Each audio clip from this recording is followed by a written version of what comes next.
Student, good morning.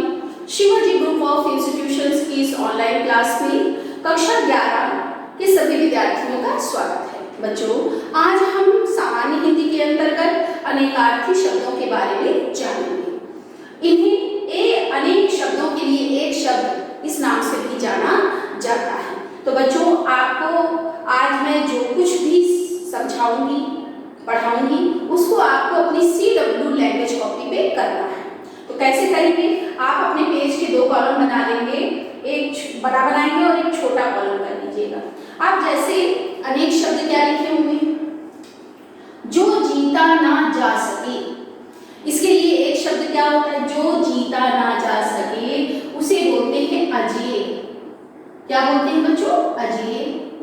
फिर इसके बाद दूसरा मैंने लिखा है जो कम ज्ञान रखता हो। जो कम ज्ञान रखता हो उसे बोलते हैं अल्पज्ञ। इसके बाद बच्चों तीसरा है जो दिखाई ना दे। जो दिखाई ना दे उसे कहते हैं अदृश्य। क्या बोलते हैं? अदृश्य। इसके बाद बच्चों देखिए चौथा दिया है जो समय व्यतीत हो चुका हो। जो समय व्यतीत हो चुका हो उसे बोलते हैं अतीत। इसके बाद बच्चों पांचवा है जो खाने योग्य ना हो उसे क्या कहते हैं? अखाद्य। उसे क्या बोलते हैं? अखाद्य। इसके बाद है जो कुछ ना जानता हो या जो कुछ नहीं जानता हो, जो कुछ भी ना जानता हो उसे बोलते हैं अज्ञ। क्या बोलते हैं? अज्ञ। इसके बाद है जिसका मूल्य ना आंका जा सके। जिसका मूल्य ना आंका जा सके उसे बोलते हैं अमूल्य। क्या बोलते हैं बच्चों? अमूल्य। इसके बाद बच्चों जिसका कभी जन्म ना हो। जिसका कभी जन्म ना हो उसे बोलते हैं अजन्मा। अजन्मा। इसके बाद बच्चों दिया है जिसे कहा ना जा सके। जिसे कहा ना जा सके इसे बोलते हैं अकथनीय। क्या बोलते हैं? जिसे कहा ना जा सके उसे बोला जाता है अकथनीय। अकथनीय। इसके बाद बच्चों 10वां लिखा हुआ है अनेक शब्द, अनेकार्थी शब्द बिना सोचे समझे किसी बात पर विश्वास कर लेना। बिना सोचे समझे किसी बात पर विश्वास कर लेने वाला जो होता है वो कहलाता है अंधविश्वासी। क्या कहलाता है? अंधविश्वासी।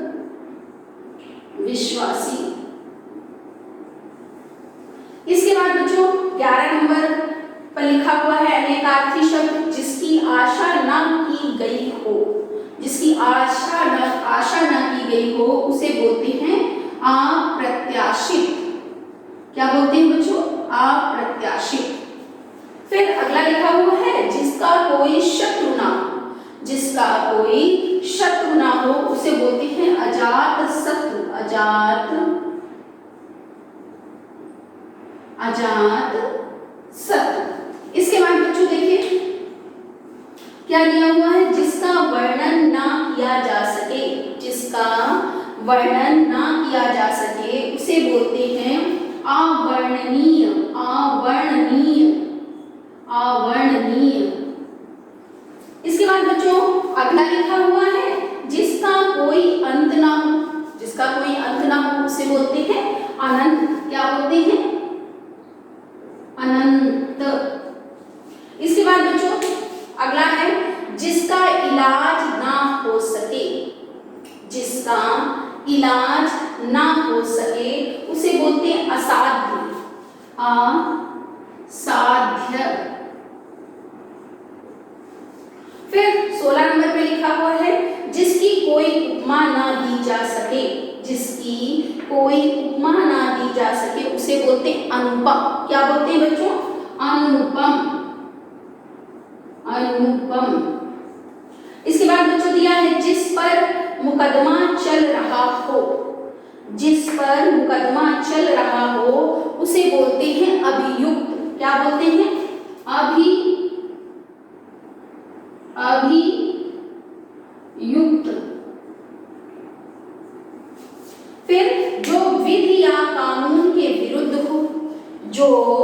विधि या कानून के विरुद्ध हो उसे बोलते हैं अवैध। अवैध। फिर जिसे करना आवश्यक, जिसे करना आवश्यक हो उसे बोलते हैं अनिवार्य। अनिवार्य। इसके बाद बच्चों लिखा हुआ है 20 नंबर पर कम बोलने वाला। कम बोलने वाले को बोलते हैं अल्पभाषी। कम बोलने वाला क्या कहलाता है बच्चों? अल्पभाषी। फिर से एक बार बच्चों देख लीजिए, जो जीता ना जा सके उसे अज्ञेय बोलते हैं, जो कम ज्ञान रखता हो उसे अल्पज्ञ बोलते हैं, जो दिखाई ना दे उसे अदृश्य बोलते हैं, जो समय बीत चुका हो वो क्या है? अतीत, जो खाने योग्य ना हो उसे बोलते हैं अखाद्य, जो कुछ नहीं जानता हो उसे, जो कुछ भी नहीं जानता हो, जो कुछ नहीं जानता हो उसे बोलते हैं अज्ञ। फिर जिसका मूल्य ना आंका जा सके उसे बोलते हैं अमूल्य, जिसका कभी जन्म ना हो उसे बोलते हैं अजन्मा, जिसे कहा ना जा सके उसे बोलते हैं अकथनीय, बिना सोचे समझे किसी बात पर विश्वास करने वाला। बिना सोचे समझे किसी बात पर विश्वास करने वाला क्या कहलाता है बच्चों? अंधविश्वासी। फिर जिसकी आशा न की गई हो अप्रत्याशित, जिसका कोई शत्रु ना हो उसे कहते हैं अजात शत्रु। फिर है जिसका वर्णन ना किया जा सके उसे बोलते हैं अवर्णनीय। अवर्णनीय। जिसका कोई अंत ना हो उसे बोलते हैं अनंत, जिसका इलाज ना हो सके उसे बोलते हैं असाध्य, जिसकी कोई उपमा ना दी जा सके उसे बोलते हैं अनुपम, जिस पर मुकदमा चल रहा हो उसे बोलते हैं अभियुक्त। फिर जो विधि या कानून के विरुद्ध हो उसे क्या बोलते हैं? अवैध। जिसे करना आवश्यक हो उसे बोलते हैं अनिवार्य। और कम बोलने वाला क्या कहलाता है? अल्पभाषी। बच्चों आगे जो अनेकार्थी शब्द हैं, ये शब्द समूह है वो इस प्रकार है। आशा से अधिक। आशा से अधिक कहलाता है आशातीत। क्या कहलाता है? आशातीत। इसके बाद बच्चों 22 नंबर शब्द समूह लिखा हुआ है, जो ईश्वर पर विश्वास रखता हो। क्या लिखा हुआ है? जो ईश्वर पर विश्वास रखता हो उसे बोलते हैं आस्तिक। क्या बोलते हैं? आस्तिक। इसके बाद बच्चों 23 नंबर शब्द समूह है, जिसकी कल्पना ना की जा सके। जिसकी कल्पना ना की जा सके उसे बोलते हैं अकल्पनीय। अकल्पनीय। इसके बाद बच्चों 24 नंबर पर आते हैं। 24 नंबर पर शब्द समूह है, जो ठीक से कर्तव्य पालन ना कर सके। जो ठीक से कर्तव्य पालन ना कर सके उसे बोलते हैं किम कर्तव्य विमूढ़।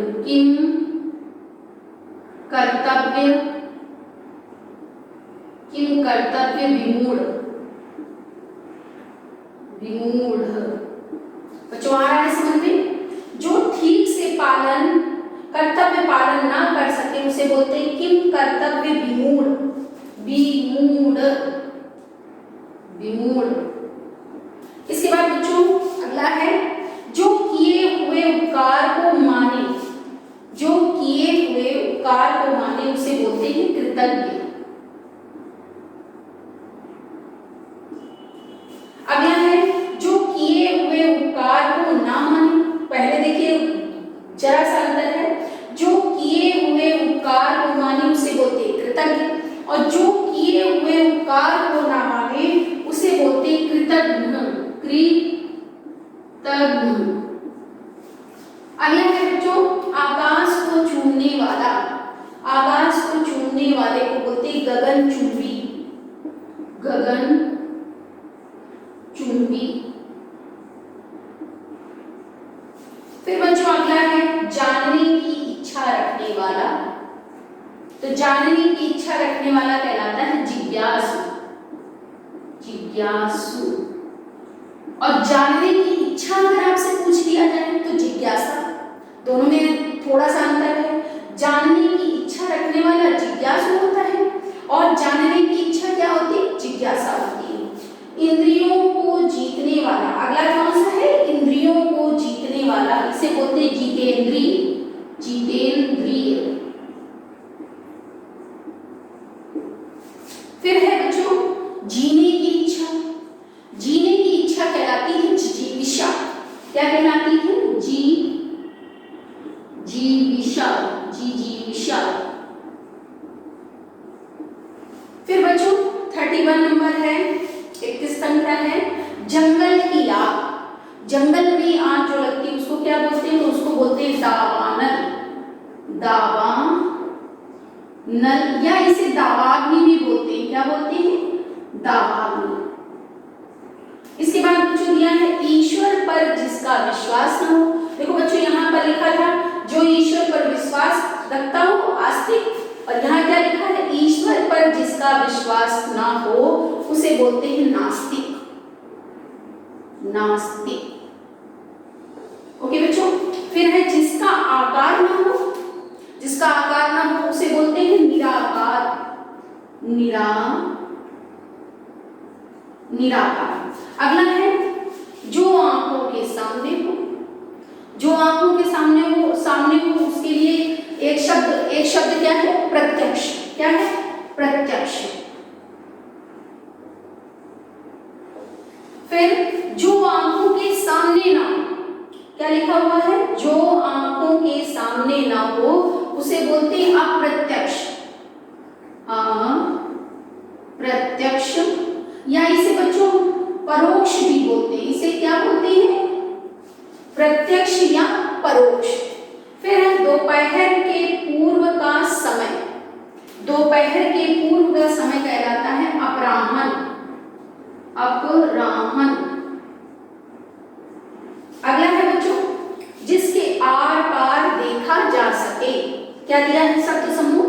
जिसके आर पार देखा जा सके उसे बोलते हैं पारदर्शी। पारदर्शी।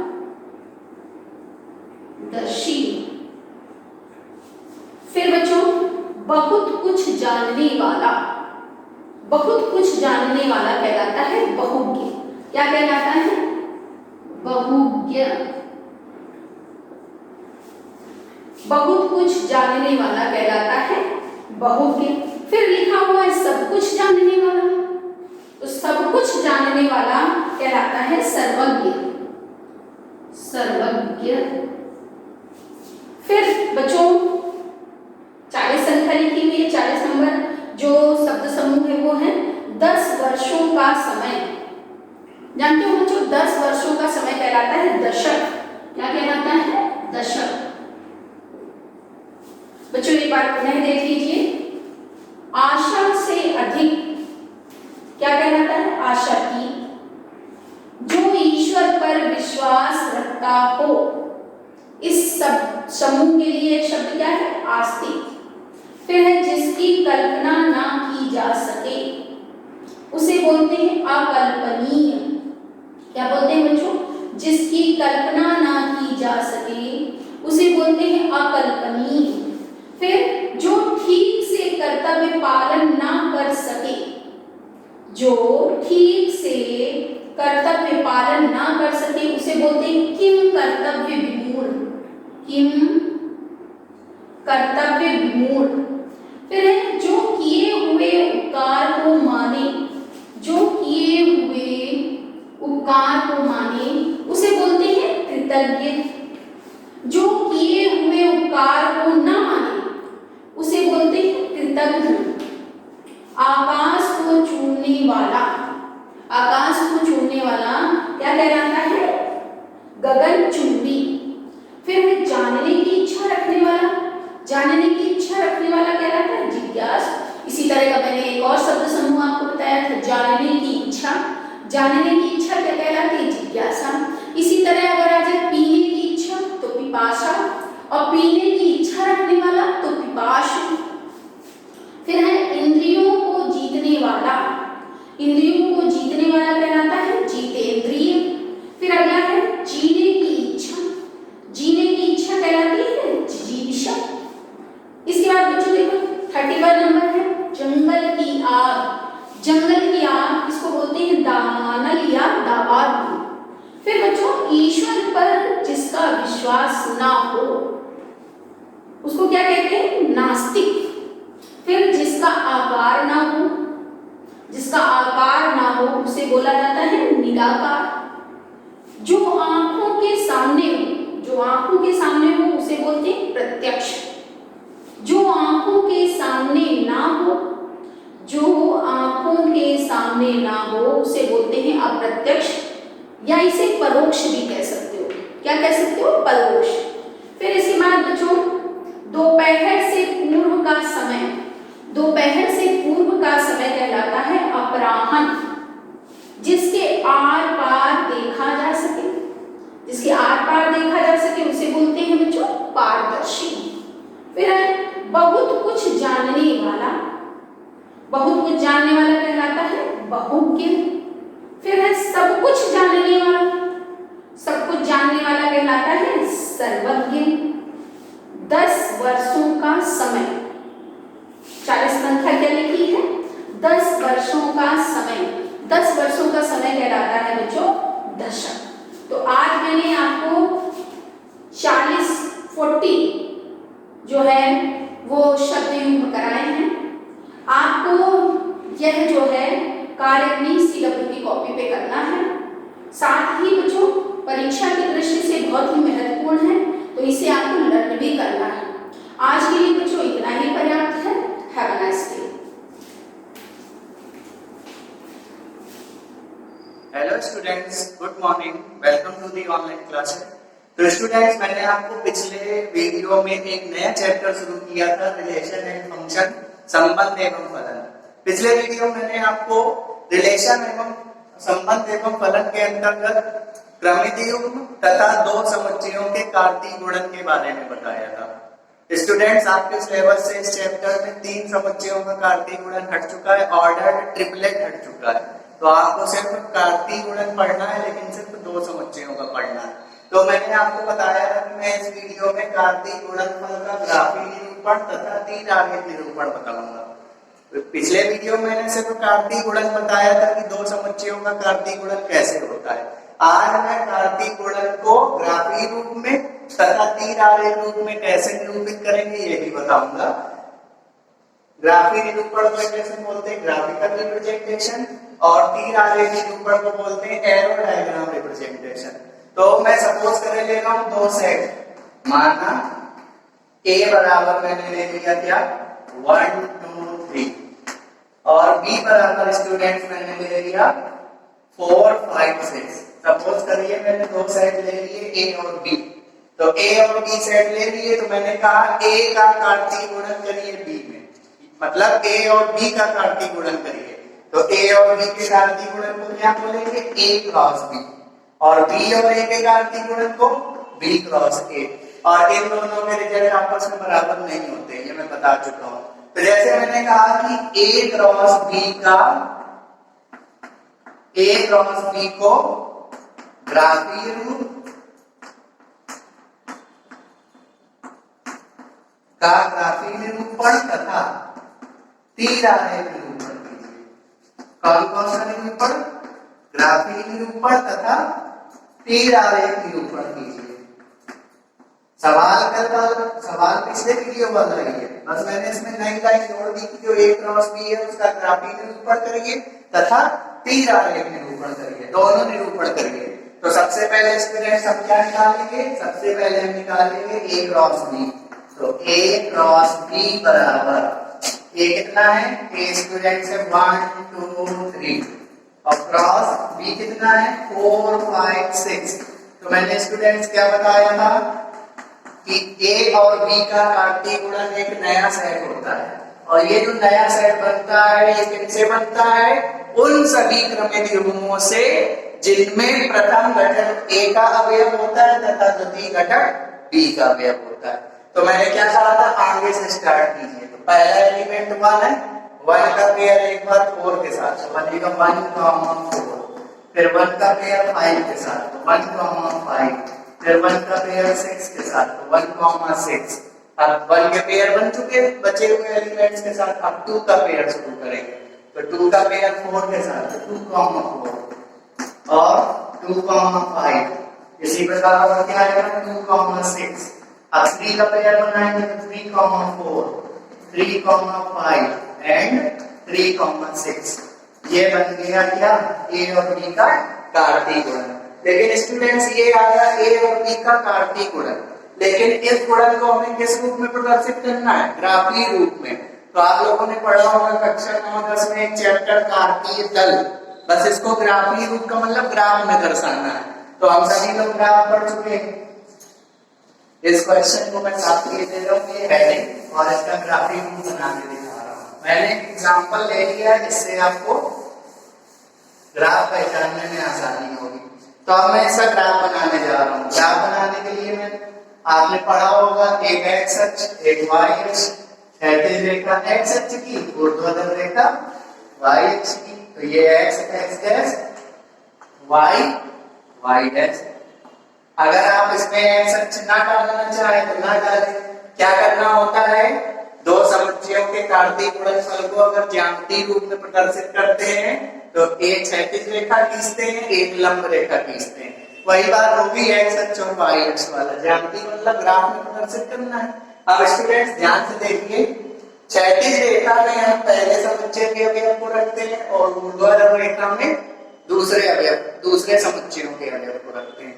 तो देखिए ए क्रॉस बी का मतलब क्षैतिज रेखा यानी एक्स अक्ष में रहेंगे ए के अवयव और बी बाद में है तो वाई अक्ष में रहेंगे बी के अवयव। तो देखिए ए के अवयव क्या है 1, 2, 3 और बी के अवयव क्या है 4, 5, 6। तो जैसे आप लोग बिंदु दर्शाते हैं ये 1, ये 2, ये 3, ये एक्स अक्ष में होंगे ए के अवयव और जो बी के अवयव है वो 4, 5, 6 है।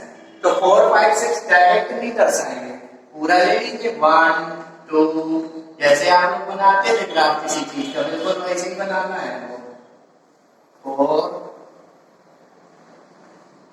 5, ये 6, यहाँ पर भी मैं 6 तक ले लेता हूँ।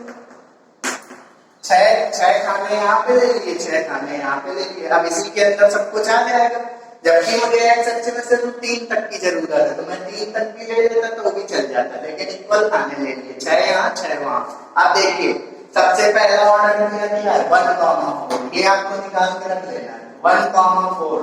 तो 1, 4 का मतलब पहली एंट्री को किस में दर्शाएंगे, क्षैतिज रेखा में, और दूसरी एंट्री को ऊर्ध्वाधर रेखा में दर्शाएंगे। तो 1, 4 बिल्कुल बिंदु जैसा है। तो एक्स अक्ष में ये 1 हो गया और 1 के ऊपर 4 कहाँ मिल रहा है, तो ये आ गया पहला पॉइंट। ये पहला पॉइंट हो गया ए 1, 4। अब स्टूडेंट्स 1, 5, तो ये 1 और ये 5, ये बी पॉइंट आ गया 1, 5।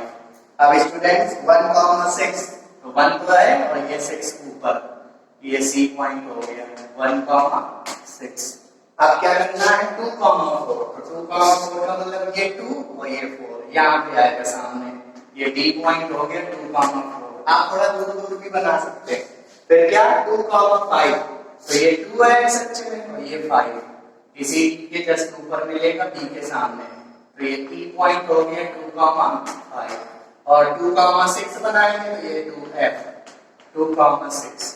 अब स्टूडेंट्स जब 3, 4 बनाएंगे तो ये 3 और 3 के ऊपर ये सामने 4, तो ये और थोड़ा इसको सही बना लेते हैं, एक बार दूर दूर बना लेते हैं इसको तो साफ समझ में आएगा। थोड़ा दूर दूर पैमाने ले लेते हैं, थोड़ा और बड़ा ग्राफ बनाते हैं। ये एक्स डैश, थोड़ा बड़ा ग्राफ बना लेना है। ये 1, ये 2, ये 3, ये 4, ये 5, ये 6, ये बी के, ये बी सेट हो गया और एक्स अक्ष में कौन सा ए सेट 1, 2, 3, 4, 5, 6। तो देखिए 1, 4 ये 1 है और ये 4 है, पहला बिंदु ये ए हो गया, बस ऐसे ही डाल दीजिए ए। और 1,5 ए के जस्ट ऊपर मिलेगा ये बी, और ये 1,6 तो ये सी। अब 2,4 तो ये डी।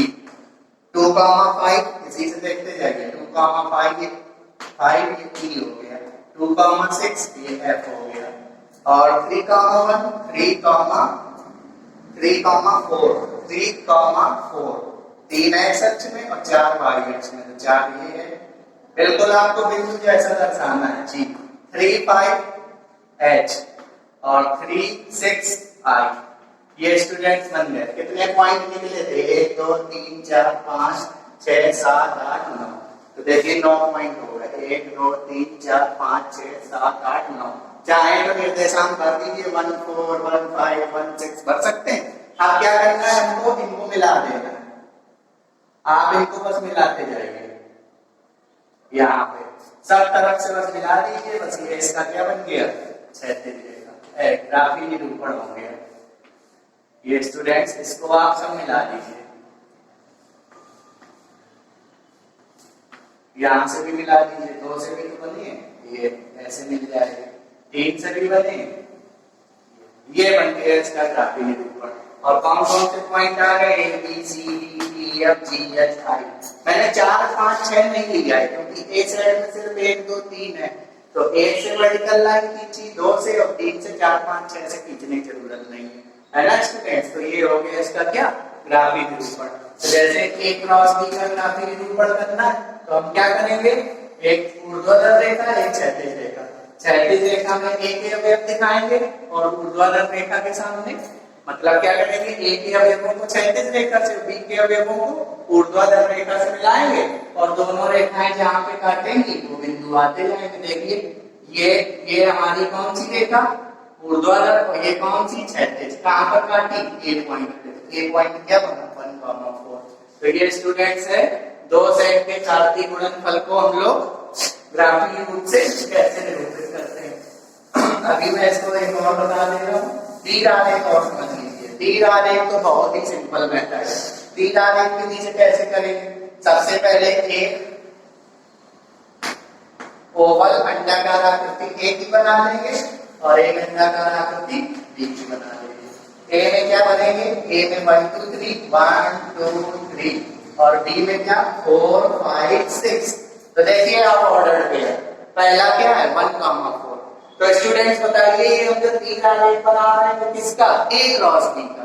तो ए क्रॉस बी के तीर आरेख का मतलब ए के अवयवों को बी के अवयवों से इस प्रकार मिलाना है कि तीर बने। समझ रहे हैं ना?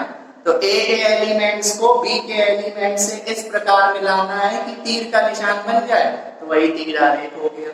तो बताइए ए का पहला अवयव क्या है? 4। ए का पहला अवयव 1 है, तो 1 को 4 से मिलाओ, 1 को 5 से मिलाओ, 1 को 6 से मिलाओ।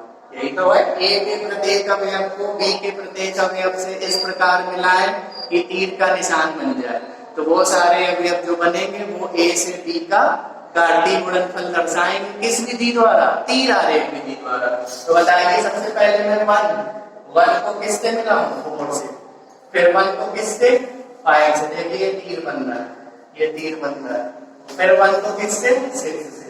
अब 2 को किससे? 4 से। ये 2 4। तो 2 से चला 4 की ओर, 2 से 5, तो ये 2 से 5 हो गया। 2 से 6, ये 2 से 6 हो गया। फिर 3 से 4, तो ये 3 से 4, फिर 3 से 5 और फिर 3 से 6। ये हो गया तीर आरेख विधि किसकी? ए क्रॉस बी की। एक बार मैं ज्यामिति विधि और बता देता हूँ, एक उदाहरण देके। तीर आरेख विधि तो बहुत ही सिंपल है। तीर आरेख विधि से क्या सीखे कि अगर हमें ए और बी का कार्तीय गुणनफल तीर आरेख विधि से निकालना है तो क्या करेंगे? ए के प्रत्येक अवयव को बी के प्रत्येक अवयव से इस प्रकार मिलाएंगे कि तीर का निशान बने। ऐसे जितने भी पेयर बनेंगे वो सब क्या होंगे? ए क्रॉस बी का तीर आरेख होंगे। तो स्टूडेंट्स मैं एक सवाल और लिए ले रहा हूँ। ए बराबर 1 2 और बी बराबर लिए ले रहा हूँ 4 5। तो मैंने कहा ए क्रॉस बी निकालिए। ए क्रॉस बी निकालिए, लेकिन किस विधि से? ग्राफ मेथड से। किस मेथड से? ग्राफ मेथड से। तो सबसे पहले आप ए क्रॉस बी निकाल के रख लीजिए। तो ए क्रॉस बी का मतलब ए कितना 1 2 और बी कितना 4 5 है ना। तो कैसे निकलेगा कार्तीय गुणन, पहले एक का पेयर किससे 4 से 1 4 फिर 1 5 फिर 2 4 फिर 2 5। आप आगे आती इसको ग्राफ में कैसे दर्शाएंगे, ग्राफ बना लीजिए। ये क्षैतिज रेखा और एक ऊर्ध्वाधर रेखा। क्षैतिज रेखा x अक्ष की होती है, ऊर्ध्वाधर रेखा y अक्ष की होती। बताइए हमें किसका गुणनफल दर्शाना है, a क्रॉस b। तो a कहां पे जाएगा x अक्ष में और b के एलिमेंट्स y अक्ष में। तो x अक्ष में a के एलिमेंट्स 1 2 चाहिए, तो ये 1 और ये 2 और b के एलिमेंट्स क्या है 4 5। तो डायरेक्ट 4 5 ना दर्शाइए, 1 2 3 4 5। एक एक का पैमाना ले लीजिए, 2 3 4 5। बहुत ही सिंपल है। अब यहाँ पे चाहे तो आप ज्यादा भी ले सकते हैं क्योंकि ए के एलिमेंट्स 1 2 ही है, तो इतना काम चल जाएगा। एक्स अक्ष में भी एक डिस्टेंस चल रहा है, वाई अक्ष में भी एक डिस्टेंस चल रहा है। अगर यहाँ पे आप 5 5 डिस्टेंस चलते तो 5 10 15 20 ये सब छोटी क्लास में सीख चुके। तो बताइए पहला ऑर्डर में क्या 1 4। तो 1 कहाँ पे चलेगा क्षैतिज रेखा में, 4 कहाँ ऊर्ध्वाधर। तो ये 1 हो गया और 4 चाहे तो आप स्केल से लाइन बढ़ा सकते हैं कहां तक, ये 4 तक। इसको मिला दीजिए, ये बन गया क्या 1 4, ये a पॉइंट हो गया। फिर क्या है 1 5। तो 1 और 5 का मतलब थोड़ा ऊपर और जाएगा, ये b पॉइंट आ गया, ये a पॉइंट आया, ये b पॉइंट आया। इसको भी यहां से मिलाते जाइए, ये b 2 4। तो ये 2 और ये 4। तो स्टूडेंट्स ये बन गया C 2 4 और D क्या 2 5। D ये क्या है 2 5। ये ग्राफ बन गया और ये 1 4 है, ये क्या है 1 5 है, ये क्या है 2 4 है। ये 4 पॉइंट आ गए A B C D है ना student, A B D C ये 4 पॉइंट आ गए। आप चाहें तो ये भी मिला सकते हैं। ये पूरा ग्राफ बन गया a क्रॉस b का। अब इसी को तीर आरेख विधि से बनाएंगे तो कैसे बनेगा, तीर आरेख विधि से तो बहुत ही सरल है। तीर आरेख विधि में आपको ये देखने की भी जरूरत नहीं है a क्रॉस b का मतलब पहले a का फिर b का सर्कल बना लीजिए। a में क्या है 1 2 और b में क्या है 4 5। तो आपको ये कहीं देखने की जरूरत नहीं। तीर आरेख विधि का मतलब a क्रॉस b करना है, तो a के प्रत्येक अवयव से इस प्रकार, a के प्रत्येक अवयव को b के प्रत्येक अवयव से इस प्रकार मिलाइए कि तीर बन जाए। तो एक बार 1 से 4, एक बार 1 से 5 और एक बार 2 से 4 और एक बार 2 से 5। तो बताइए इसी चित्र से दिख रहा है a क्रॉस b क्या आएगा, आप ये मत देखिए। तो 1 का एरो किसको किसको लग रहा है 4 को, और 1 से एरो कहां पे आ रहा है 5 को। तो एक बार 1 4 पेयर और एक बार 1 5। 2 का देखिए 2 4 2 5, तो 2 4 2 5। तो स्टूडेंट्स ये तीर आरेख विधि हो गई। अगर b क्रॉस a होता तो यहाँ b होता, यहाँ पे a होता, तो b के प्रत्येक अवयव को a से मिलाते। इसमें नहीं करेंगे b के प्रत्येक अवयव, पहले b रहेगा फिर a रहेगा। अच्छा स्टूडेंट्स अगर मैं पूछूं, अगर मैं कहूं कि किसी से मुझे दिख रहा है result n a cross b बराबर n a cross into n b, इसका मतलब a और b के कार्तीय गुणनफल के अवयवों की संख्या, यानी n a क्रॉस b का मतलब cardinal number of a cross b। a और b के कार्तीय गुणनफल में अवयवों की संख्या बराबर होती है किसके, a के अवयवों की संख्या गुणा b के अवयवों की संख्या। लेकिन ये कब, जब a और b परिमित समुच्चय हो। तो देखिए a भी परिमित है b भी परिमित है।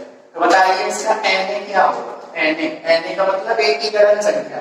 तो a की गणन संख्या 2, b की गणन संख्या nb भी कितनी 2। और बताइए a क्रॉस b की गणन संख्या n a क्रॉस b ये कितनी है, ये कितने हैं 1 2 3 4, 4 पॉइंट है, कॉमा से गिनना है।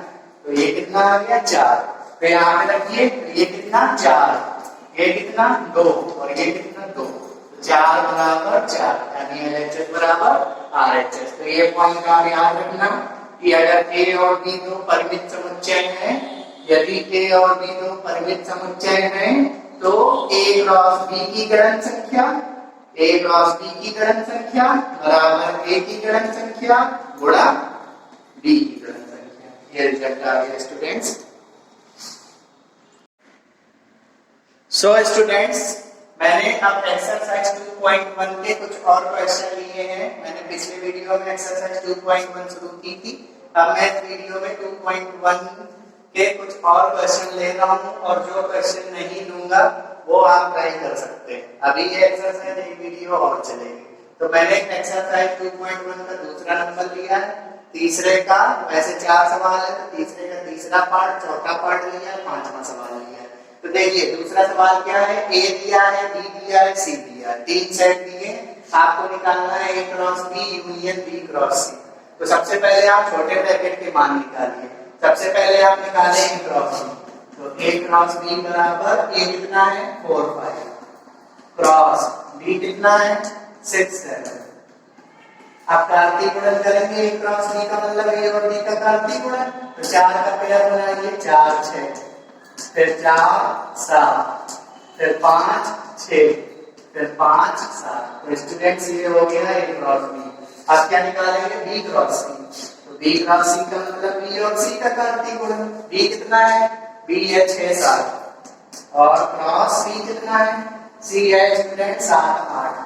तो अब कार्तीय गुणन करेंगे तो क्या प्राप्त होंगे, ऑर्डर्ड पेयर। कैसे, पहले इसका अवयव फिर इसका अवयव, 6 7, फिर क्या बनेगा 6 8, फिर स्टूडेंट्स 7 7, फिर स्टूडेंट्स 7 8।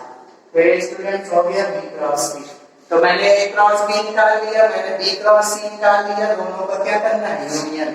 तो A cross B union B cross C, और ये मैं करके बता दे रहा हूं ऐसे। देखिए A cross B union B cross C, देखिए ए क्रॉस बी भी एक समुच्चय और बी क्रॉस सी भी एक समुच्चय। यूनियन का मतलब पहले समुच्चय की भी अवयव लेना है, दूसरे समुच्चय की भी अवयव लेना है, बस जो अवयव रिपीट हो रहे हो उसको एक बार लिखना है। तो देखिए सबसे पहला क्या है ए क्रॉस बी, तो ए क्रॉस बी के आप सारे अवयव लिख जाइए पहले। तो ए क्रॉस बी के सारे अवयव क्या है 4 6 4 7 5 6 5 7। तो ए क्रॉस बी के अवयव लिख लिए। लेकिन जब बी क्रॉस सी के अवयव लिखेंगे, दूसरे सेट के अवयव लिखेंगे, तो आप ये सावधानी रखेंगे कि कोई अवयव ऐसा तो नहीं जो हम पहले से ही लिख चुके हैं। कैसे, जैसे देखिए 6 7 यहाँ पे है लेकिन यहाँ पे नहीं है, तो लिखना सभी को है, जो रिपीट हो जाए उनमें एक बार। यूनियन का मतलब यही तो होता है। तो 6 7 और बताइए 6 8 6 8 7 7। देखिए कोई भी अवयव रिपीट नहीं हो रहा है, तो 7 7 और फिर क्या स्टूडेंट 7 8। ये स्टूडेंट इस सवाल का क्या हो गया, आंसर हो गया। सो स्टूडेंट्स ये हो गया सवाल का आंसर। अब चलते हैं, ये दूसरा क्वेश्चन था, मैंने तीसरा लिख दिया है। अब तीसरे की ओर चलते हैं। तीसरे में स्टूडेंट 4 पार्ट के, लेकिन मैंने सिर्फ 2 पार्ट ही सॉल्व करना है, आप 2 कर सकते हैं। देखिए ए सेट दिया है, बी सेट दिया है और सी सेट दिया है। तो आपको क्या करना है, एक बार तीसरे पार्ट में ये बराबर ये सिद्ध करना है, चौथे पार्ट में ये बराबर ये सिद्ध करना है। पहला दूसरा आप ट्राई कर सकते हैं। तो मैं तीसरे का पहले तीसरा सॉल्व करता हूँ। देखिए जो चीज सिद्ध करनी है, देखिए इसके बाएं पक्ष में भी एबीसी है, दाएं पक्ष में भी एबीसी है, यानी एलएचएस में भी समुच्चय चलना है और आरएचएस में भी समुच्चय चलना है। तो एक काम करेंगे, इसके हम एलएचएस भी सॉल्व करेंगे और आरएचएस भी सॉल्व करेंगे, दोनों को आपस में बराबर दिखा देंगे तो सिद्ध हो जाएगा। लेकिन एलएचएस आरएचएस लेने के पहले स्टूडेंट जो छोटे ब्रैकेट में लगे हैं उनके मान निकालें, यानी b माइनस सी निकालें, a minus a cross b निकालें और स्टूडेंट्स क्या निकालें, a क्रॉस c निकालें। तो सबसे पहले मैं निकालता हूं b माइनस c। तो स्टूडेंट्स इस सवाल का b क्या है, इस सवाल का b है d और माइनस और c क्या है 2। तो ये हो गया d माइनस 2। अच्छा b माइनस c का मतलब ऐसे अवयव जो b में हो किंतु c में ना हो। तो बताइए इसको मैं ऐसे भी बोल सकता हूँ, पहले सेट में भी अवयव जो दूसरे सेट में ना हो। तो पहले सेट में एक ही अवयव है d और वो दूसरे सेट में है, तो यानी कि इसका आंसर क्या रहेगा, d है और वो डी आ गया, बी माइनस सी कितना आ गया, डी आ गया। अब क्या निकालेंगे, ए क्रॉस बी, ए क्रॉस बी। तो ए का स्टूडेंट्स ए कितना है, ए बी सी, और क्रॉस बी कितना है, बी है स्टूडेंट्स डी।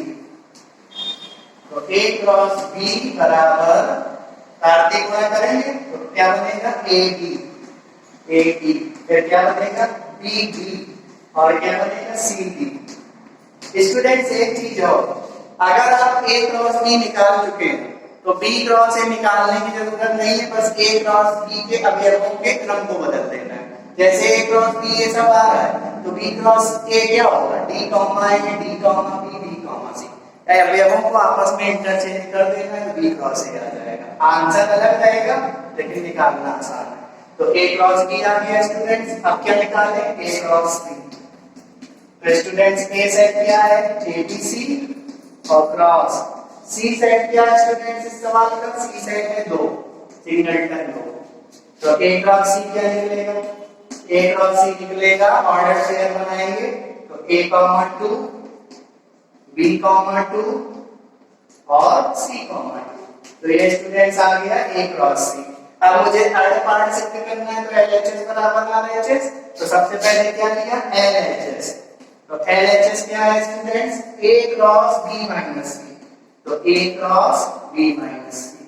तो स्टूडेंट्स a की वैल्यू कितनी है, a की वैल्यू है a b c, a set a b c है, और क्रॉस b माइनस c कितना आया, b माइनस c आया है b, और क्रॉस का मतलब क्या, कार्तीय गुणा। तो पहले सेट का दूसरे सेट में कार्तीय गुणा करेंगे तो क्या प्राप्त होंगे, क्रमिक योग। कैसे, पहले a का d से तो a b, फिर b का d से तो b d, और फिर c का d से तो c d। तो देखिए LHS को मैंने सॉल्व किया तो ये आया।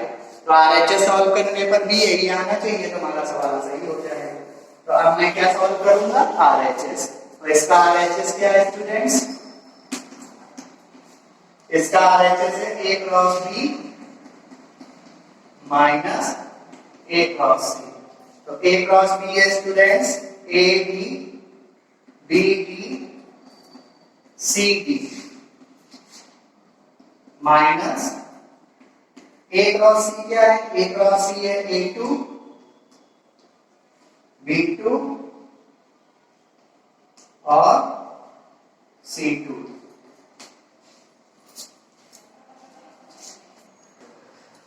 हाँ तो स्टूडेंट्स ये मैंने a क्रॉस b लिख लिया और माइनस a क्रॉस c लिख लिया। अब स्टूडेंट्स ये माइनस का मतलब क्या है, माइनस का मतलब है पहले सेट के वे अवयव तो दूसरे सेट में ना हो। तो देखिए पहले सेट का पहला अवयव है ad और ad दूसरे में नहीं है तो ad लेंगे। पहले सेट का दूसरा अवयव है bd, वो भी दूसरे सेट में नहीं है। पहले सेट का तीसरा अवयव है cd, वो भी दूसरे सेट में नहीं है। तो इसका आंसर आया ad, bd, cd। RHS आया a, d, b, d, c, d। तो LHS भी आ रहा है a, d, b, d, c, d। तो क्या लिखेंगे, चूंकि LHS बराबर RHS, अतः सिद्ध हो गया कि LHS कितना था, a cross b minus c बराबर RHS कितना था, a cross b minus a cross c। Prove हो गया स्टूडेंट्स, ये क्वेश्चन प्रूव हो गया। अब इसी प्रकार हम थर्ड का फोर्थ पार्ट में प्रूव करेंगे, और इसी प्रकार स्टूडेंट्स आप फिफ्थ पार्ट भी कर सकते हैं, फिफ्थ क्वेश्चन भी कर सकते हैं। बस आपको क्या करना है, ब्रैकेट वाली चीजें पहले निकाल के रख लेनी। अब जैसे मुझे थर्ड का फोर्थ करना है, थर्ड के फोर्थ को प्रूव करेंगे तो LHS बराबर RHS मानना होगा। सबसे पहले ब्रैकेट वाली चीजें, एक A intersection B, A cross C, B cross C, इतनी चीजें हमें निकालना है। तो सबसे पहले मैं निकालना हूं A इंटरसेक्शन B बराबर A कितना है, ABC, और इंटरसेक्शन B कितना है, B है स्टूडेंट्स D। तो इंटरसेक्शन का मतलब क्या होता है, इंटरसेक्शन का मतलब उभयनिष्ठ अवयव। तो दोनों सेट में कोई भी अवयव कॉमन नहीं है, कोई भी एलिमेंट कॉमन नहीं है। तो A इंटरसेक्शन B बराबर स्टूडेंट्स क्या हो गया, A इंटरसेक्शन B बराबर हो गया 5। अब क्या करेंगे स्टूडेंट्स, A क्रॉस C, छोटे ब्रैकेट वाली चीजें निकाल लें। तो A क्रॉस C, A कितना है, ABC क्रॉस सी कितना है स्टूडेंट? सी है 2, सी है 2। और क्रॉस का मतलब कार्तीय गुणन, और कार्तीय गुणन करेंगे तो क्या प्राप्त होंगे? Ordered pair. तो स्टूडेंट्स क्या हो गया? ए क्रॉस सी बराबर ऑर्डर्ड पेयर बनाएंगे तो A2, यहां से बनेगा B2, यहां से बनेगा C2। तो ये बना A क्रॉस सी। अब क्या बनाएंगे? B क्रॉस सी। B क्रॉस सी, B स्टूडेंट्स क्या है? B है D, इक्विवेलेंट D, और C क्या है? 2। तो B क्रॉस C का एक ही ऑर्डर पेयर बनेगा D और 2, तो D2। तो ये स्टूडेंट्स मैंने सब कुछ निकाल लिया। अब क्या करूंगा? LHS निकालूंगा। तो LHS क्या है students? A intersection B cross C।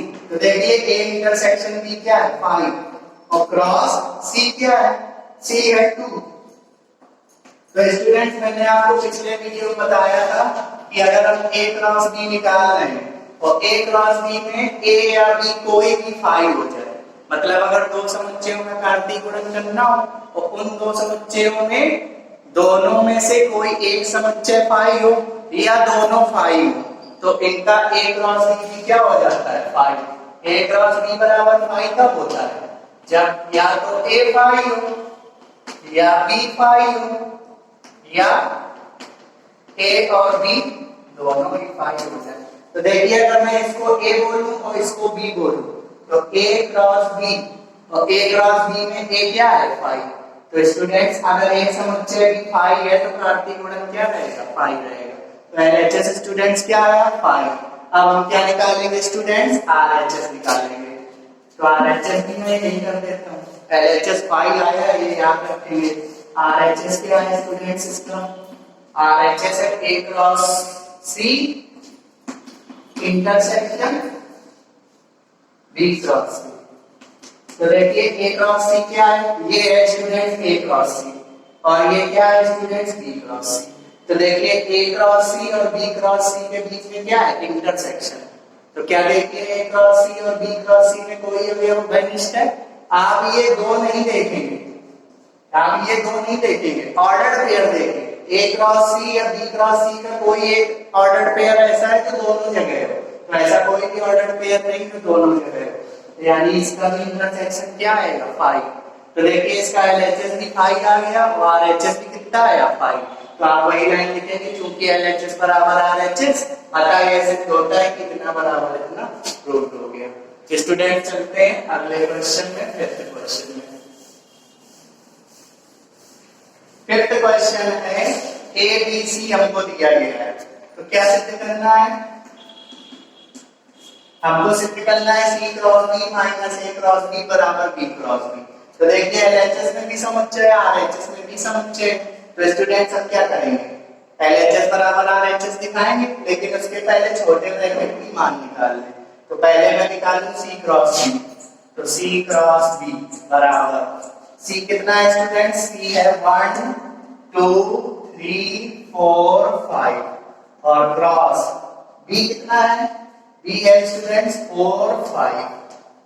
तो स्टूडेंट्स अब C क्रॉस B निकालेंगे तो C भी समुच्चय है, B भी समुच्चय है, तो दोनों का क्रॉस का मतलब कार्तीय गुणन, ये भी समुच्चय होगा, लेकिन इस समुच्चय में क्या होंगे? Ordered pair. कैसे बनेंगे? 1 का 4 के साथ, 1 4, फिर क्या? 1 5, इसी प्रकार कंटिन्यू करेंगे तो 2 4, देन 2 5, फिर 3 4, फिर क्या? 3 5, फिर क्या? 4 4, फिर क्या? 4 5, फिर 5 4, फिर 5 5। तो ये स्टूडेंट्स हो गया क्या? C cross B। अब हम क्या निकालें? A क्रॉस B, छोटे ब्रैकेट वाली चीज है। तो A क्या है? 1 2 3, 1 2 3, और B क्या है? B है स्टूडेंट्स 4 5। तो A क्रॉस B भी कार्तीय गुणन होके क्या देगा? एक नया समुच्चय, और इसमें क्या बनेंगे? Ordered pair. कैसे बनेंगे? पहला बनेगा 1 4, फिर क्या? 1 5, फिर 2 4, फिर 2 5, फिर 3 4, फिर 3 5। तो ये स्टूडेंट हो गया A क्रॉस B हो गया। अब स्टूडेंट्स मैंने सब कुछ निकाल लिया है, अब क्या करेंगे, एक बार LHS निकालेंगे और एक बार RHS निकालेंगे, दोनों पार्ट आपस में क्या हो जाएंगे, बराबर प्रूफ हो जाएगा। तो मैं क्या ले रहा हूँ इसका LHS का student C cross B minus A cross B। तो देखिए स्टूडेंट C क्रॉस B मैंने निकाल के रखा हुआ है कॉर्नर में, वहां पे बड़ा सा लिखा है थोड़ा, तो मैं लिख दे रहा हूँ उसको साफ साफ 1 4 1 5 2 4 2 5 3 4 3 5। फिर स्टूडेंट्स 4 4 4 5, फिर 5 4 5 5। तो ये तो स्टूडेंट्स है C क्रॉस B माइनस, और C क्रॉस A क्या, सॉरी A क्रॉस B क्या है, A क्रॉस B है 1 4 1 4 1 5 2 4 2 5 3 4 3 5। अब स्टूडेंट्स ध्यान से देखिए, पहला भी एक समुच्चय है, ये भी एक सेट है और ये भी एक सेट है, लेकिन अंतर है कि इन दोनों सेट में क्या चल रहा है, ऑर्डर्ड पेयर चल रहे हैं। तो हमें क्या लग रहा है बीच में माइनस, तो पहले सेट के वे ऑर्डर्ड पेयर तो दूसरे सेट में ना हो। तो देखिए पहले सेट का 1 4 इसमें है, 1 4 नहीं लेंगे, यानी ये नहीं लिया जाएगा। पहले सेट का 1 5 दूसरे सेट में, तो 1 5 भी नहीं लिया जाएगा। 2 4 पहले सेट का दूसरे सेट में, ये भी नहीं लेंगे, माइनस लगा है। 2 5 भी नहीं लेंगे, 3 4 भी नहीं लिया जाएगा, 3 5 भी नहीं लिया जाएगा। देखिए 4 4 इसमें नहीं है, तो 4 4 लेंगे, फिर क्या लेंगे स्टूडेंट्स, 4 5 लेंगे, फिर 5 4 लेंगे, और फिर क्या लेंगे 5 5। तो ये स्टूडेंट्स आ गया LHS, ये LHS सॉल्व होके आ गया। अब क्या निकालेंगे RHS, इसका RHS है B cross B, B cross B। तो अब क्या लेंगे RHS B cross B, B कितना है स्टूडेंट्स 4 5, और फिर एक बार B, फिर 4 5, स्क्वायर नहीं लिखेंगे, ऐसे लिखेंगे। तो देखिए ये भी एक समुच्चय, ये भी एक समुच्चय, कार्तीय गुणा होगा तो नया समुच्चय, तो इसमें ऑर्डर पेयर, तो 4 4, फिर 4 5, फिर 5 4, और फिर 5 5। ये स्टूडेंट्स RHS आ गया।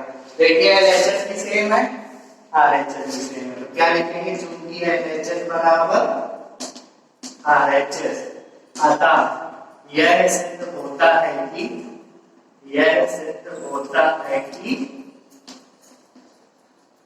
क्या सिद्ध होता है कि LHS कितना था, C cross B minus A cross B बराबर किसके, B क्रॉस B के, B क्रॉस B प्रूव करिए स्टूडेंट्स। ये सवाल को भी मैंने सिद्ध कर दिया। सो स्टूडेंट्स आज की क्लास के लिए इतना ही काफी है। आज की वीडियो मैंने आपको कार्तीय गुणन, दो समुच्चयों के कार्तीय गुणन का ज्यामितीय निरूपण तथा तीर आलेख विधि द्वारा निरूपण कैसे होता है इसके बारे में बताया है, तथा एक्सरसाइज 2.1 से संबंधित कुछ सवाल भी बताए हुए हैं। अब आप एक्सरसाइज 2.1 से संबंधित सवालों को और भी प्रैक्टिस कर सकते हैं। इस एक्सरसाइज को मैं अगले दिन भी कंटिन्यू करूंगा। Thank you. Welcome to the online classes of Shivaji group of institution. Students last topic में मैंने आपको क्या बताया था कि जीवाणु बहुत सारे शेप के होते हैं, जिसमें से बहुत सारे शेप मैंने बनाए भी थे। यहाँ पर कुछ में फ्लैजेला पाया जा रहा था, कुछ राउंड शेप के थे, कुछ रॉड लाइक स्ट्रक्चर थे। तो ये क्या था, उनकी साइज के अकॉर्डिंग, उनकी शेप के अकॉर्डिंग, यानी जिसमें वो अनुकूल रहते हैं वो चीजें थी। और क्या था कि जीवाणु कहाँ पाए जाते हैं, तो कहाँ पाए जा रहे थे कि ये 80 डिग्री टेम्परेचर तक पाए जा सकते हैं। दूसरी चीज क्या, ये क्या होती है, प्रोकैरियोट सेल्स होती हैं, यानी ऐसी सेल्स जिनका जो न्यूक्लियस होता है वो डेवलप नहीं होता है या फिर डेफिनेट नहीं होता है। और क्या था कि जीवाणु में जो राइबोसोम पाया जाता है वो कैसा था, 70S टाइप का, क्योंकि ये कैसी सेल्स है, प्रोकैरियोट सेल है। तो प्रोकैरियोट सेल में कैसा पाया जाता है राइबोसोम, 70S टाइप का। अगर यूकैरियोट सेल होती है यानी मल्टी सेलुलर होती तो कैसी होती, उसमें 80S टाइप का राइबोसोम पाया जाता है। यानी ये जीवाणु जो होते हैं, इनकी लेंथ के बारे में बात की थी, इनके हैबिटेट के बारे में बात की थी, इनके शेप के बारे में बात की थी। तो कुछ बहुत छोटे थे, कुछ बहुत लंबे थे, पर साइज कैसा था? माइक्रोन में, यानी माइक्रोस्कोपिक था, जो हमें दिखाई नहीं देता है। आज हम लोग क्या पढ़ना है? बैक्टीरियल न्यूट्रिशन, यानी जीवाणुओं में पोषण। किस तरह का होता है पोषण, किस प्रकार ये अपना भोजन लेते हैं हमसे या किसी अदर ऑर्गेनिज्म पे, प्लांट में, मतलब ये किस प्रकार से अपने जो इनका फूड का मेथड होता है वो किस प्रकार से होता है। तो जीवाणु पोषण जो होता है वो दो प्रकार का होता है, एक परपोषी, एक स्वपोषी, यानी एक परपोषी होता है, एक स्वपोषी होता है। तो परपोषी की बात करेंगे आज हम लोग। इसे बोलते हैं हेट्रोट्रॉफिक इन इंग्लिश। ये कैसा होता है? परपोषी या फिर विषमपोषी भी आप बोल सकते हैं इसे। तो क्या है ये? हेट्रोट्रॉफिक। इसमें क्या होगा कि पर्णहरित नहीं होता है, यहाँ मतलब क्लोरोफिल नहीं पाया जा रहा है। सबसे बड़ी चीज ये हेट्रोट्रॉफिक इसीलिए है क्योंकि यहाँ पर क्लोरोफिल एब्सेंट है। अगर क्लोरोफिल प्रेजेंट होता तो ये क्या करते? फोटोसिंथेसिस, और फोटोसिंथेसिस करते तो ये बन जाते ऑटोट्रॉफिक, यानी स्वपोषी जीवाणु। तो यहाँ पर क्या नहीं पाया जा रहा है? क्लोरोफिल नहीं पाया जा रहा, जिसकी वजह से क्या कहलाए? ये परपोषी कहलाए। नेक्स्ट है कि पौधों तथा जंतुओं पर निर्भर है। अब पौधों और जंतुओं पर निर्भर है किस वजह से? क्योंकि यहाँ पर क्लोरोफिल प्रेजेंट नहीं है। तो ये किस पे डिपेंड होंगे? प्लांट्स पे और एनिमल्स पे। प्लांट्स पे कैसे होंगी? उस पे भी क्या, उसकी बॉडी पे क्या करेंगे? उसको होल सेल बना लेंगे अपना। किसी भी प्लांट की बॉडी में रहेंगे, उससे अपना न्यूट्रिशन लेंगे, या फिर किसी एनिमल की बॉडी में रह के उससे अपना न्यूट्रिशन लेंगे और उसको क्या करेंगे? कमजोर कर देते हैं, क्योंकि ये उसका न्यूट्रिशन लेते हैं ना कि देते हैं, इसलिए इनको क्या कहा जाता है? परपोषी कहा जाता है। नेक्स्ट है कि ये 3 प्रकार के होते हैं। पहला परजीवी, मृतोपजीवी और सहजीवी। कौन से? परपोषी जो पोषण होता है जीवाणुओं में वो 3 प्रकार का होता है। पहला परजीवी, मृतोपजीवी और सहजीवी। तो परजीवी का मतलब होता है, पर का मतलब होता है दूसरा, परजीवी यानी ऐसे जीवाणु या ऐसा कोई भी ऑर्गेनिज्म की बात करें, जीवाणु हो या कोई भी ऑर्गेनिज्म जो दूसरे जीवों पर निर्भर होते हैं, उनको क्या बोलते हैं? परजीवी, यानी पैरासिटिक। पैरासिटिक का मतलब होता है ये अपने आप से भोजन नहीं लेते हैं, क्योंकि ये पहली बात तो परपोषी है। दूसरी चीज ये उन एनिमल्स पे डिपेंड हो जाते हैं, प्लांट्स पे डिपेंड हो जाते हैं और उनसे ही कंटिन्यू न्यूट्रिशन लेते हैं। तो पढ़ते हैं इनके बारे में कि अन्य जीवों पर निवास करते हैं। अन्य जीवों का मतलब प्लांट भी हो सकता है, एनिमल्स भी हो सकता है। और मनुष्य में क्या कहलाते हैं? टाइफाइड, तपेदिक और निमोनिया। ये हमारे शरीर में प्रवेश करते हैं, हमसे पोषण लेते हैं और बदले में हमें क्या दे देते हैं? इन तमाम तरह की बीमारियां। कौन कौन सी? टाइफाइड, तपेदिक, निमोनिया और अनेक तरह की बीमारियां जो होती हैं वो हमें ये दे देते हैं, क्योंकि ये क्या करते हैं? हमारे शरीर से पोषण लेते हैं। नेक्स्ट है मृतोपजीवी। मृतोपजीवी का मतलब होता है सड़ी गली चीजों पे अपना भोजन प्राप्त करना, इसको बोलते हैं सैप्रोफिटिक। तो ये मृत कार्बनिक पदार्थों से भोजन ग्रहण करते हैं। मृत कार्बनिक पदार्थ का मतलब क्या हुआ? रोटी, अचार, चमड़ा, जितनी भी प्रकार की चीजें होंगी जो सड़ जाती है, गल जाती है, ब्रेड, उन सब चीजों से क्या करेगा? ये अपना भोजन प्राप्त करेगा। जैसे सड़े गले पदार्थ, चमड़ा, रोटी, मुरब्बा और भी बहुत सारी चीजें होती हैं जिनसे ये अपना भोजन प्राप्त करते हैं। नेक्स्ट है सहजीवी। सहजीवी जो होता है वो ना ही आपको हानि पहुंचाता है, लेकिन उसके बदले क्या करता है? लाभ पहुंचाएगा, प्लस साथ साथ रहेंगे दोनों लोग। जैसे परजीवी में हमने क्या पढ़ा कि ये हमारे शरीर में रहता है, हमें हानि पहुंचाता है। नेक्स्ट क्या पढ़ा? मृतोपजीवी। ये सड़ी गली चीजों पे अपना भोजन प्राप्त करते हैं, लेकिन सहजीवी जो होता है वो क्या करता है? लाभ भी पहुंचाएगा, आपके शरीर में भी रहेगा। जैसे कि क्या करते हैं? साथ रहकर लाभ पहुंचाते हैं, ये हानि नहीं पहुंचाते हैं, ये हर तरह से आपको लाभ भी पहुंचाएंगे। ऐसे जीवन को सहजीवन कहते हैं। कौन से जीवन को? जो साथ रह के लाभ पहुंचाए। ऐसी बहुत सारे बैक्टीरिया होते हैं जो साथ रहते हैं, प्लांट बॉडी की बात करें या फिर एनिमल बॉडी की बात करें, तो वो क्या पहुंचाते हैं? लाभ पहुंचाते हैं। और ऐसे जीवन को, यानी इस तरह के जीवन को क्या बोलेंगे? सिम्बायोसिस। और इन जीवों को क्या बोलते हैं? सिम्बायोटिक्स। क्या बोलते हैं? सिम्बायोटिक्स। इनका एग्जाम्पल है क्या है? राइजोबियम लेग्यूमिनिसेरम। ये है लेग्यूमिनेसी कुल का एक पौधा, जो दालें होती हैं उन्हीं में पाया जाता है। लेग्यूमिनेसी कुल के पौधों में ये वाला बैक्टीरिया पाया जाता है। कौन सा?